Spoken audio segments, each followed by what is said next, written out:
Have you heard of a faction of kindred who call themselves the Ashira? They're from another part of the world, far to the east, and they're old. They've been around longer than the Camarilla, I dare say. But relations have always been less than cordial. But with the times being what they are, and danger threatening all around, an accord has been reached, and the Camarilla and the Ashira form a pact. Hello, and welcome back, family, to Masquerade Monday. As you just saw in a scene from LA by Night Season 1, the Ashira is another sect in the world of Vampire the Masquerade, like the Camarilla or the Anarchs. So I thought while we wait for me to get my act together and make a retrospective of LA by Night, a Season 5 recap, and maybe some videos on the history of New York and the World of Darkness, I thought I'd go through some lore tidbits hinted at throughout the series, and make some in-depth videos on what exactly these vampires are talking about. Now, before I begin talking about the Ashira, it's important to remember that a lot of the faction is tied up in their religious beliefs in Islam. Now, although these vampires might be zealous believers, it's not universal. They are still vampires after all, and I'm not going to go into the specifics of this real-world religion, and I'm going to focus mostly on what distinguishes them from the Western vampire sects, besides their faith. The Ashira were founded in the earliest days of Islam. In 622 CE, an Arabian La Sombra named Suleiman ibn Abdullah converted to Islam and took up the task of defending the faith and spreading it to his fellow Canaanites. Suleiman, who had been deeply religious as a mortal, had a long-repressed, deep sense of despair at being one of the damned, and referred to his conversion as his second embrace. Within a few years, several other converts spread the faith across the Arabian Peninsula and beyond. By 632 CE, the core tenets of the sect had taken shape, and they are very similar to the prayers and pilgrimages practiced by those of an Islamic faith, and the Ashira established themselves as a major power in the Islamic world. At their height, they stretched across the Middle East, North Africa, and Central Asia. Now, as I already mentioned, these vampiric predators are fundamentally the same as their Western cousins, with the same strengths and weaknesses as other clans profess to have. But what divides them is more of a cultural difference. For example, the Banu Hakim and Setites, known in modern nights as the Ministry, may seem to be strange to Camarilla and Anarch elders, but they are the lords of the Middle Eastern Knights, and it is the Ventru that rarely see a seat of power. For many other clans, Islam itself created important changes, such as the La Sombra, Bruja, and Toreador being the more zealous believers and seeing the faith as an avenue to greater power and even salvation.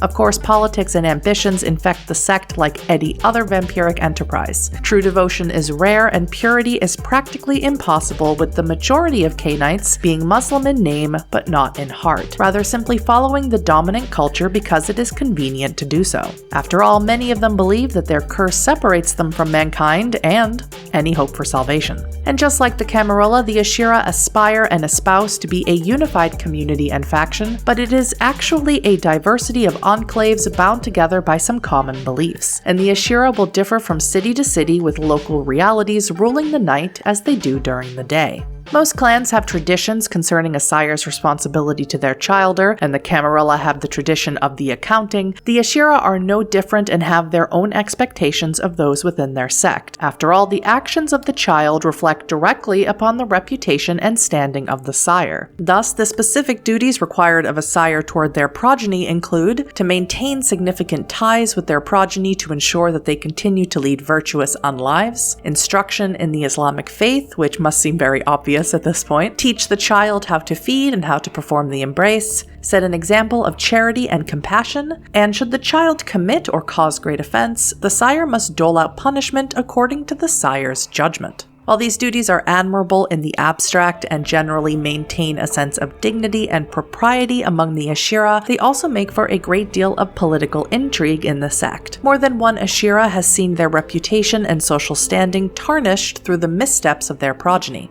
Rivals embroil the young childer of their opponents in myriad intrigues, trying to force just such an embarrassing misstep. Most Ashira eventually travel to distant frontiers or contested cities far away from their sire to build their own reputations and personal standing. Sires turn to close friends or allies to perform discreet investigations of their faraway progeny's activities. As the sire is equally liable for offenses committed by their progeny, every effort is made to resolve such situations quietly before the news becomes public knowledge. Ashira vampires also feel a duty to those who serve under them, and although having ghouls is seen as distasteful, having a household of loyal servants is not only a matter of convenience, but one of personal survival to those in the Ashira. Therefore, the Ashira are expected to be especially cautious not to abuse their thralls, whether they are blood bonded or not. The Ashira look upon the embrace as a somber and serious affair, for it places a powerful burden upon the shoulders of the recipient. For this reason, the elders of the sect have decreed that no mortal may be unwillingly embraced. Any prospective child must be made fully aware of the perils to their soul that the embrace brings. They are then given 3 nights to consider the full implications of such a decision. Only then may they be allowed to sacrifice their mortality and become a vampire.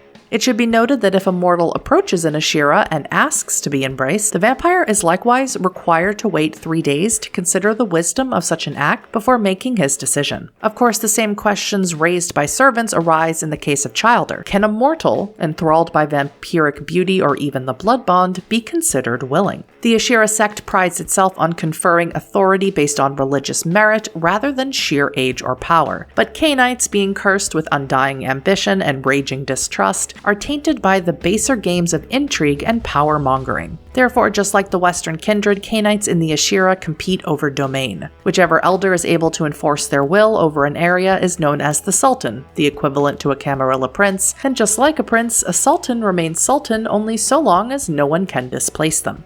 And Ashira's personal honor and reputation are the foundation of their status within the sect. They must maintain the appearance of virtue at all times and vigorously challenge any allegations to the contrary. Some Ashira claim their influence by carving niches for themselves as power brokers within a city, placing ambitious Cainites in contact with others who share similar agendas, but by far the most common way for young vampires to build their personal reputation is in the fires of war with those they consider to be the enemies of their sect, the Sabbat. Now, we don't know much about what is going on with the Ashira in modern nights, but we do know some things. The Gehenna War, also known as the Gehenna Crusade, is an active kindred sectarian conflict being fought in the cradle of civilization, the Middle East and Africa, but its true scope is in fact global. For reasons that are not entirely clear, elder kindred around the world are subject to a supernatural beckoning, which compels them to travel to the region to participate in the conflict. The Sabbat, calling the war a crusade, have all but entirely deserted their international holdings en masse and endeavored to travel across the world in order to uncover and kill antediluvians.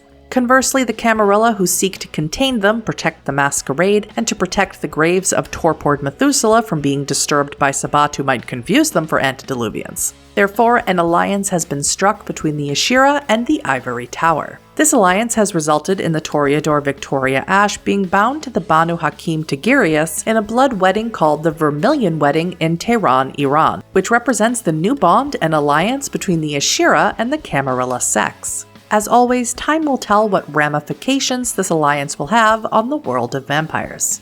If you enjoyed this video, please consider subscribing, and as always, I'll see you in the next one.